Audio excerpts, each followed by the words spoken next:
सीटों की तरफ चलते हैं, नंबर्स की तरफ चलते हैं और अब दिल्ली की सीटें देखते हैं। दिल्ली में बहुत हड़कंप है, तमाम तरह की उठापटक चल रही है। दिल्ली में 7 सीटें हैं लोकसभा की और सातों की सातों बीजेपी को जाती हुई नजर आ रही हैं। और अगर ये हाल है तो इंडिया अलायंस यहां तो लड़ रही है इकट्ठे। आम आदमी पार्टी की 4 सीटें, कांग्रेस की 3 सीटें, जिसमें से एक भी अभी तक उन्होंने घोषित नहीं की है। और वोट शेयर अगर देखें तो बीजेपी 53%, आम आदमी पार्टी 29%, कांग्रेस 15%, अन्य 3%, ये वोट शेयर है। अब चलते हैं पंजाब की तरफ। और पंजाब की अगर हम देखें सीटें तो ये बड़े स्क्रीन पर मैं पंजाब की सीटें लेती हूं। 13 सीटें हैं पंजाब में और इन 13 में से अगर हम देखें तो आम आदमी पार्टी को कितनी मिलने वाली हैं। 6 सीटें आम आदमी पार्टी को, बीजेपी को 5 मिलती हुई नजर आ रही हैं। शिरोमणि अकाली दल 0 पर, कांग्रेस 2 पर, अन्य को 0। और आज चुनाव हो तो आम आदमी पार्टी की 29% वोट शेयर है, 26% पर बीजेपी, कांग्रेस 23% पर, अकाली दल 18% पर, अन्य 4% पर। तो बीजेपी और आम आदमी पार्टी का वोट शेयर लगभग एक दूसरे के आसपास है। इस वक्त कम से कम मुझे ऐसा नहीं लग रहा कि केजरीवाल के जेल जाने से कुछ बहुत चेंज हुआ है रुझान में। और मैं पहले के जो हमारे सर्वेज हुए हैं उसके मुताबिक क्या चेंज हुआ है। बीजेपी पहले 4 सीटें जीतती हुई नजर आ रही थी, अब 5 सीटें जीतती हुई नजर आ रही है। इंडिया गठबंधन 8 जीत रहा था, 8 की 8। शिरोमणि अकाली दल का वोट जो है वो शायद बीजेपी की तरफ जा रहा है। और वोट शेयर अगर कंपैरिजन करें तो वोट शेयर में कहीं किसी को गेन हो रहा है तो बीजेपी 1% का वोट शेयर ज्यादा ले रही है और इंडिया गठबंधन का वोट शेयर कम हो रहा है। शिरोमणि अकाली दल का बढ़ रहा है लेकिन सीट घट रही है, अन्य 4 पर है।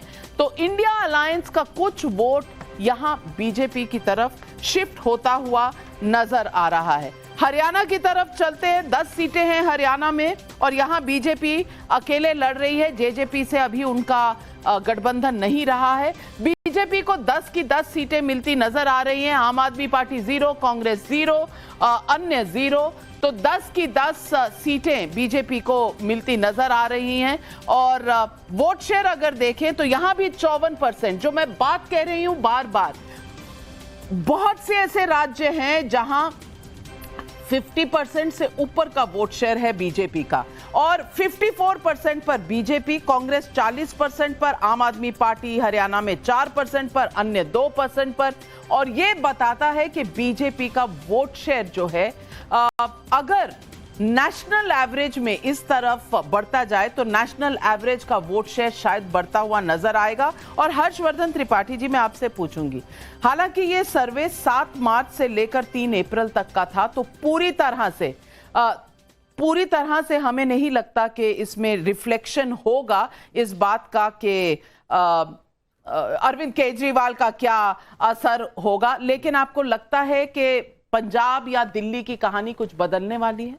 देखिए, मुझे लगता है नवका जी, सबसे पहले तो ये कि आप जो बार बार कह रही हैं उसको जरूर ध्यान देना चाहिए। किसी भी सर्वे में आप सीटें तो जीत रहे होते हैं लेकिन वोट परसेंटेज क्या है। और पिछली बार 2019 के चुनाव में 224 सीट्स यानी 224 सीटें ऐसी थी जो बीजेपी ने जीती और 50% से अधिक मत हासिल किया। अगर भारतीय जनता पार्टी इन राज्यों में जहां उसकी अच्छी खासी संख्या दिख रही है या पूरी सीटें जीत रही है और उसका मत प्रतिशत इस तरह से बढ़ रहा है, इसका सीधा सा मतलब हुआ कि ये जो गठजोड़ था उसने बेसिक तैयारी नहीं की, यानी अपना मत प्रतिशत बढ़ाना और उनका मत प्रतिशत कम करना। क्योंकि आप अगर साथ मिल भी रहे हैं और 52, 48 या 51, 49 जाएगा तो आपके पक्ष में, आपके पाले में सीटें नहीं आएंगी, नंबर 1। नंबर 2, ये जब हम कहते हैं कि दिल्ली और पंजाब में क्या होगा, खास करके ये जो भी, ये बहुत तेजी में डेवलपिंग स्टोरी है अभी। मेरा ये मानना है कि अगर अरविंद केजरीवाल की जो सहानुभूति हो, अगर कोई ऐसी सहानुभूति आएगी तो उसका लाभ पंजाब में तो फिर भी मिल सकता है।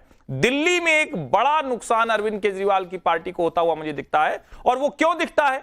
क्योंकि बार बार ये देखा गया है कि नरेंद्र मोदी और अरविंद केजरीवाल का एक बड़ा साझा वोट बैंक है, एक ही तरह से सोचता है। वो अरविंद केजरीवाल वो एस्पिरेशनल इंडिया है और दिल्ली की कॉन्स्टिट्यूंसी थोड़ी सी अलग है। मुझे लगता है कि कांग्रेस के साथ जाने से और इस तरह से गंभीर भ्रष्टाचार के आरोप लगने से आम आदमी पार्टी के वोट प्रतिशत में बड़ी गिरावट हो सकती है, जो शायद आगे के सर्वेज में देखने को मिलेगी। 309 सीटें अब तक गिनती हो चुकी हैं। एनडीए 197 की तरफ, इंडिया गठबंधन 84 की तरफ, अदर्स 28 पर। राजकुमार भाटी जी, नहीं, जो आपके सर्वे में पहली बात तो आपने ये स्पष्ट कर दिया कि 3 अप्रैल से पहले हुआ था, अरविंद केजरीवाल की गिरफ्तारी बाद में हुई। जी नहीं, 3 अप्रैल तो कल था। अच्छा, कल तक का है। हाँ, अच्छा, 21 को गिरफ्तारी हुई थी। मैं जानती हूँ कि आप लोग ढूंढ रहे हैं कि कोई छेद मिल जाए इस सर्वे में, किस तरह लेकिन से नहीं, छेद नहीं। मैं समझने में ही थोड़ा मुझसे गलती है। मैं पिछले महीने के 3 मान गया। लेकिन अरविंद केजरीवाल की गिरफ्तारी के बाद मुझे नहीं लगता कि कोई भी जो फील्ड का रिपोर्टर भी होगा नहीं, वो भी ये कह देगा कि 7 की 7 सीट बीजेपी जीत रही है। दिल्ली में बहुत बीजेपी को नुकसान हुआ है इससे, दिल्ली में भी, हरियाणा में भी, पंजाब में भी। ये आपने 42 सीट, 22 की 22 सीट, 22 की 22 आप बीजेपी को दे रही हैं। लेकिन मुझे नहीं लगता मतलब दिल्ली, पंजाब, 5 पंजाब में दी हैं, दिल्ली की 7 और हरियाणा की 7। हरियाणा की 10। हरियाणा में 10, हरियाणा की 10 की 10। ये 22 सीटों में मुझे लगता है कि कम से कम 10 तो फालतू बताई दी गई हैं। राकेश त्रिपाठी जी जुड़ रहे हैं बीजेपी से हमारे साथ। नंबर का खेल है और नंबर में ही इनको दिक्कत है कि भाई हम ज्यादा दे रहे हैं आपको। राकेश त्रिपाठी जी, अब आप बताइए कि अरविंद केजरीवाल की गिरफ्तारी के बाद सिंपैथी फैक्टर होगा और क्या इससे बीजेपी को नुकसान होगा? नहीं, बिल्कुल नहीं होगा। सबका विश्वास इस बात पर अडिग हुआ है कि प्रधानमंत्री मोदी जी ने जो कहा था, ना खाऊंगा ना खाने दूंगा, वो आज अपनी इस बात पर कायम है। और जिसने भी भ्रष्टाचार किया है उसको जेल की सलाखों के पीछे ही होना चाहिए। एक लिकर के पूरे स्कैम के मामले में एक एक करके जिस तरह से कड़ियां जुड़ती जा रही हैं, मनी ट्रेल जिस तरह से दिखाई दे रही है, मनीष सिसोदिया लंबे समय से जेल की सलाखों के पीछे हैं और कोर्ट ने प्राइमा फेसाई कुछ बातों को माना है। उसके आधार पर यह माना जा सकता है कि अरविंद केजरीवाल की भूमिका के बिना यह इतना बड़ा घोटाला हुआ हो, यह संभव नहीं हो सकता है। दिल्ली के सामान्य नागरिक इस सच को स्वीकार कर रहे थे और इसलिए इस कार्रवाई की अपेक्षा कर रहे थे कि अरविंद केजरीवाल को जेल की सलाखों के पीछे जाना चाहिए, जो इस पूरे मामले के मास्टरमाइंड है, जो इस पूरे मामले के संरक्षक करता है, जिनकी सीधी जवाबदेही इस पूरे मामले में बनती है। तो इस मूव के बाद, आज गिरफ्तारी के बाद, मुझे लगता है कि सरकार पर लोगों का भरोसा और मजबूत हुआ है कि प्रधानमंत्री नरेंद्र मोदी जी अलग मिट्टी के बने हुए हैं। ये मैं तुम्हारे बचाऊं तुम मेरे बचाओ, इस लंबे समय से चली आ रही प्रवृत्ति को आज पूरी तरह से खत्म किया है। जिसने अगर अपराध किया है तो उसको जेल की सलाखों के पीछे जाना ही होगा। आज ये साबित करके दिखाया है।